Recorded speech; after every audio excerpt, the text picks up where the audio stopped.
Hello, আমি মেঘা কর্মকার। মেঘার গল্প ঘরে আপনাদের স্বাগত জানাই। আমি আজকে রিভিউ করব দ্য সোমি স্ক্যান প্রোডাক্টের ফেয়ার সিরাম। এটা 100 ml এর প্রোডাক্ট। এর এমআরপিটা হলো যে 226 টাকা।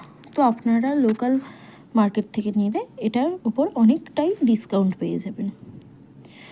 এটা অল স্কিন টাইপ। এটা ফেসেও ব্যবহার করতে পারেন, বডিতেও ব্যবহার করতে পারেন। এটা ব্যবহার করার পরে সমস্ত সিরাম, শুধু এটাই না, সমস্ত সিরাম ব্যবহার করার পরেই অবশ্যই সানস্ক্রিন ইউজ করা প্রয়োজন দিনের বেলাতে। আর রাতের বেলাতে যদি সিরাম ইউজ করেন তো সেক্ষেত্রে আপনারা ময়শ্চারাইজারটা স্ক্রিপ করতে ভুলবেন না। এটা আপনার ফেসকে অনেকটাই ব্রাইট করবে, গ্লোয়িং বানাবে, আর আপনার ত্বকের টান টান ভাবটা এটা বজায় রাখবে। তো এখানেই আজকে রাখছি, আবার দেখাবে পরের ভিডিওতে। বাই।